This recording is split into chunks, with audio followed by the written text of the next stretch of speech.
I was literally just reading part of. So I was just reading this book, Think and Grow Rich. A lot of you may have heard about it or maybe even read it before. But I was going through the first chapter and I had this realization and I thought I had to share it with you. So I literally stopped reading. I started recording. Let me begin off by sharing this fragment with you and then I'll explain to you why I read this part. It says, Barnes literally thought himself into a partnership with the great Edison. He thought himself into a fortune. He had nothing to start with except the capacity to know what he wanted and the determination to stand by the desire until he realized it. He had no money to begin with. He had but little education. He had no influence, but he did have initiative, faith, and the will to win. With these intangible forces, he made himself the number one man with the greatest inventor who ever lived. We as travelers tend to think our way to travel for cheap, for free, with no money, with no resources, and we often succeed at it, which is great. We tend to manage to travel for free or cheap. We fall in love with the fact that it is a nice experience and therefore do more of it. But the only problem is that we as people, just naturally as humans, we tend to evolve. Now, thinking about travelers specifically, we go through different stages in life and we also tend to evolve. And that's something I call travel evolution. It's not the same thing when you are a tourist when you are a backpacker or an exchange student or an expat or a digital nomad or a remote worker or location independent entrepreneur, let alone ultimately turning into a global citizen. I think that's the greatest evolution of all.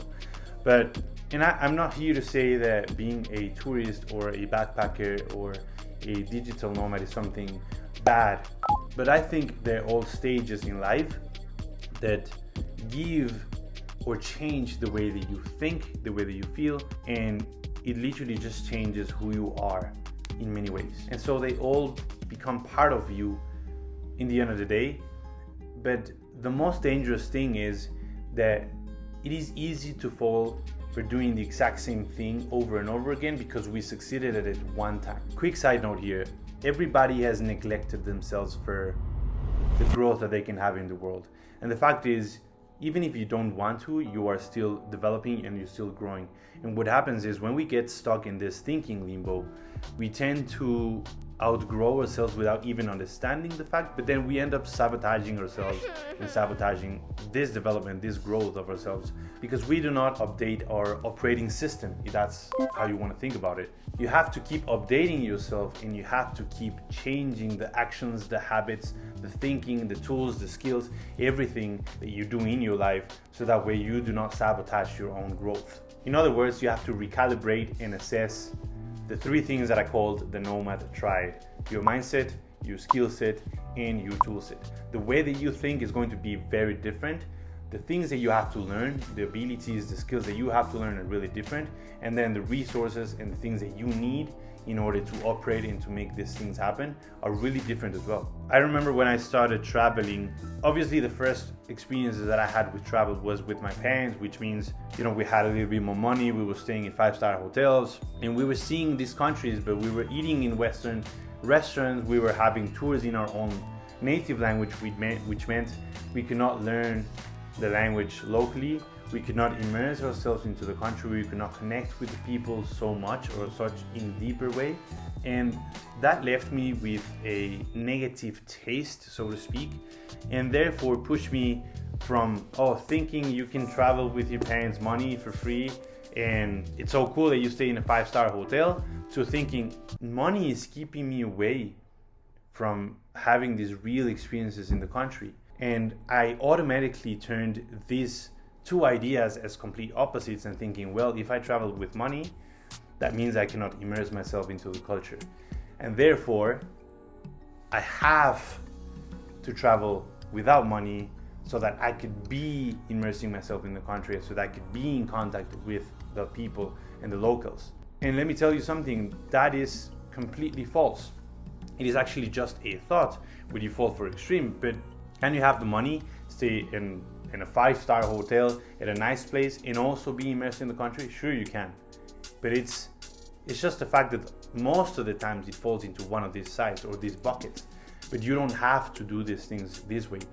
And for me, I think this is really one of the most relieving sides of understanding that what you think can be turned into whatever it is that you want if you find the right ways to approach the thing.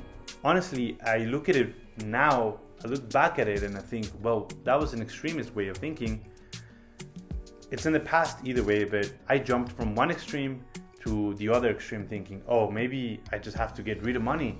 And I started thinking negatively about money because I thought money was a thing keeping me from experiencing and immersing myself into the country. And therefore, what did I do? Oh, let me travel without money. How can I travel and connect with the people and be immersed and culturally and humble and spiritually and all these extremes of on the other side?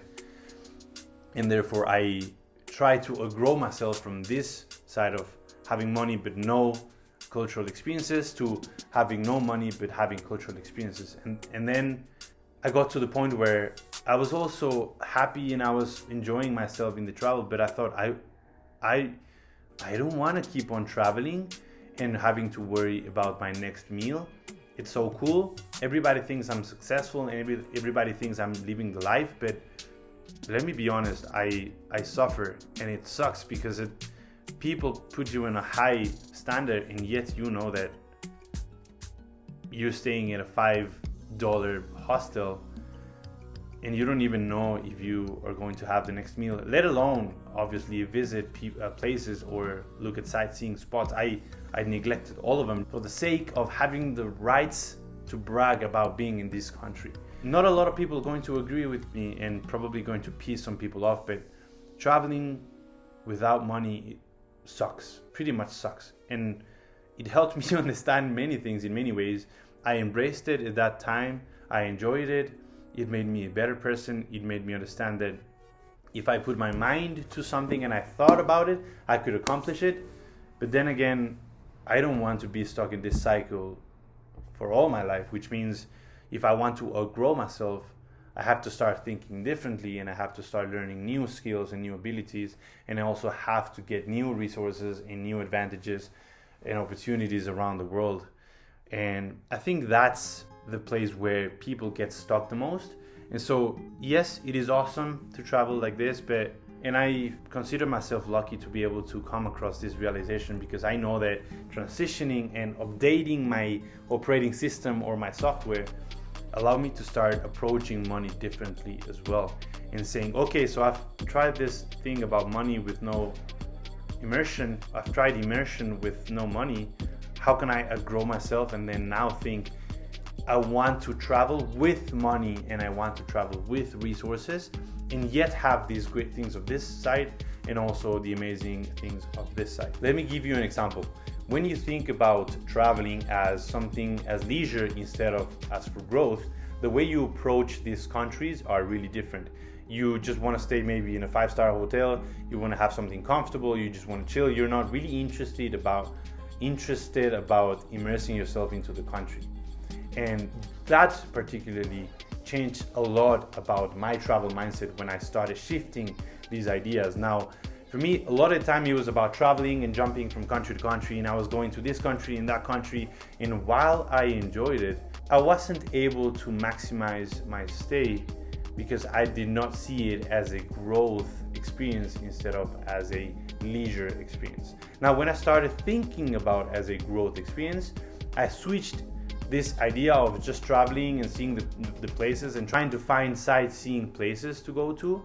Now, every country that I go to, I try to find at least 3 places or 3 platforms, I call it, where I can spread my message. Whether that is TV, radio, or whatever it is, a podcast, some channel that I can actually share the things that I'm sharing with you right now. And so that's something I do every single time I go to a country now. And I did not do that before because I was just traveling and I was just chilling. Now I think about it as an opportunity instead of just thinking about as an escape from my reality or my traditional world, to try to just relax and forget about all this hard and awful life that you have to go through. And that's the point that I want to stretch out to you today. Only a few people will be able to evolve and to understand that you have to keep on changing again and again and again, although it threatens their identity. It sounds pretty dangerous because people feel scared about changing and accepting the fact that things are not the same, environment is not the same, habits are not the same, and therefore you're not the same person, which is totally fine. Some people cannot stand the bare truth of this. And with that in mind, I think the best takeaway that we can get from this book is when we have this definite purpose that we think about, something that we want to accomplish, something that we want to get in life, whether it is money, material thing, or whether it is something emotional, spiritual, at different levels in your life, it all begins with thinking your way to it. And so we have to be very picky and very careful about what we think and how we approach the thing. Now, my advice to you would be, if you're traveling and thinking about cheap countries to go to, cheap places to stay at, things like that, it's okay to do it for a time, but do not neglect the fact that you're evolving and the fact that you can do better, because you can work, you can make more money, and you can travel differently in a way that you can take advantage of the country in an even better way. You don't have to limit yourself to experiences or food, which is something that I do as well, or I did for a long, long time, just because you don't have the money.